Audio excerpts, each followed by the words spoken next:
Hey, what's going on? You know who it is. It is Bruce Jordan, the MJ of hotels. And today we're going to be talking about being a good manager to terrible hotel owners. It was prophesied that another Jordan will be born who will be greater than Michael Jordan, but he won't be the MJ of basketball. He will be the MJ of hotels.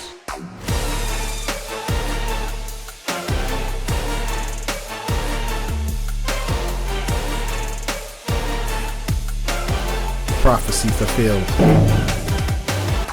We just have to face it and be honest. A lot of times, management tends to get the short end of the stick. And there's nothing wrong with that, you know. It builds character, it builds your endurance, and it gets you ready for the next step that you need to take on your career path and journey.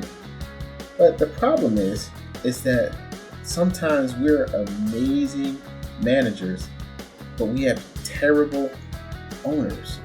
And when I say terrible owners, I'm not talking about owners that just kind of get themselves in a financial situation real quick and you're able to get them out of it and bounce back and so on and so forth.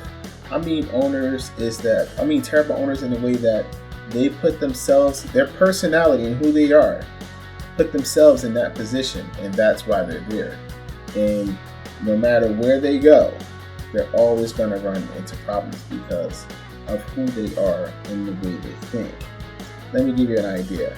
I had got this 55 room property, and the property was sinking.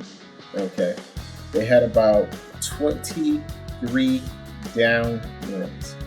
General manager was terrible, and I understood why he was terrible because he had nobody watching him. And then they handed me this property and say, "Hey, Bruce, I need you to do your thing. Go ahead and knock it out." I take the property. I had to sell it out literally every night just to keep the place from going under. I got them back to about 46 rooms from 23 down rooms. I got them 46 occupied rooms with little to no extra investment, which means I just hustled it out, did what I needed to do, and got the rooms up. Okay, and their numbers just doubled.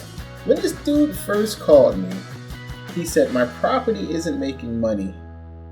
We need more marketing." With 23 down rooms, he thought he needed more marketing that was going to solve his problem. It wasn't the fact that half of his 2/3 of his hotel was closed. It was he needed more marketing. Oh man. Yeah, you can't make this kind of stuff up. I'm serious. You can't make this up. So after I do what I do, I knock it out of the park.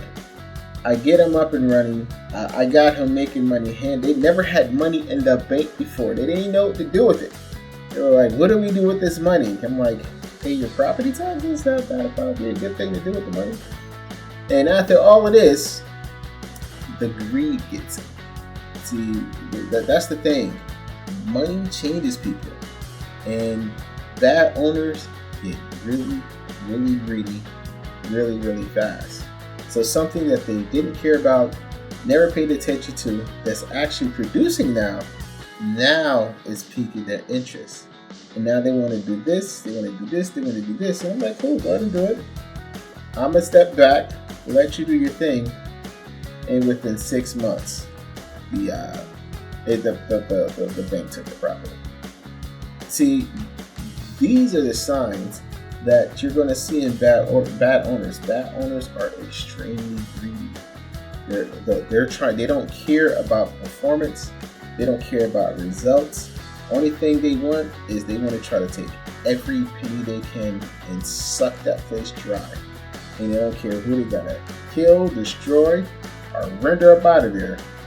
They're going to do it because they want every penny they can get. I seen one owner charge like $10 per load on the laundry. You have those coin-operated laundries? Yeah, they jacked the price up to $10 per load. Like, you can't make this stuff up. And they're like, if they don't like it, they could go to the laundromat. So they're going to inconvenience their guests, charge them $10 because the guest doesn't want to go to the laundromat. And unfortunately for that property, it didn't have a high return rate. Okay. So here are a couple of signs that you can see, that you're going to see when you're working for bad owners. Greed is going to be number one. I've seen owners try to reduce people's salaries. And I'm talking about good people, try to reduce their salaries because they felt like, oh, you know what, you only work 60 hours a week. If I do the math at $10 an hour, you're worth it. You're worth this. And I've seen some people go for it like a fool. I'm like, you were already underpaid, and now you're going to let them cut your salary down even more? That doesn't make any sense. So the greed is always going to be number one. Number two, they're never satisfied. I've seen award-winning properties making money hand over fist destroyed by owners that are never satisfied. They got award after award after award. They're blowing out their comp sets, the whole kit and caboodle. The owner says, we could do better. Replaces management, property goes down the drain. Why? Because they're never satisfied. All right. Know what your property can do. Stick to it. Don't go outside of your niche just to get ran over in somebody else's road. It's not worth it in the end. And number three, when it comes to bad owners never appreciate anything you do. Okay?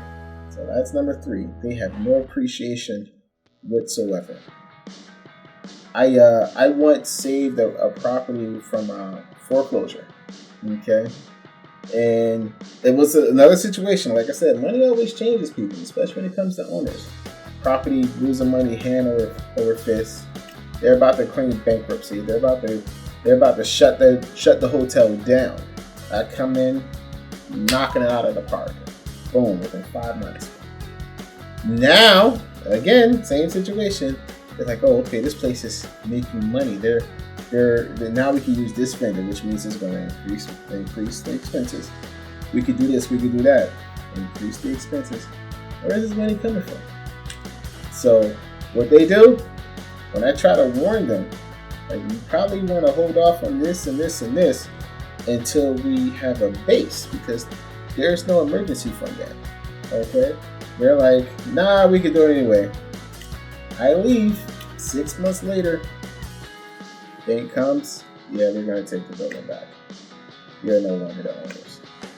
Why? Because they did not appreciate the position that they were in, and they took it for granted.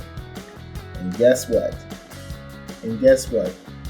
When you cut off the head of the goose that lays the golden egg, you get nothing. And that's what most hotel owners get. They get a chicken that stops laying golden eggs because they want to cut off the head. Don't let that be you. Don't put yourself in that position. And as always, make sure you get a copy of my book, The Hotel Revenue Bible, coming to a store near you very soon. And as you know what time it is. As always, I am Bruce Jordan of Michael Jordan Hotels, and you know what we're here to do. We're here to make your revenues rise up once again.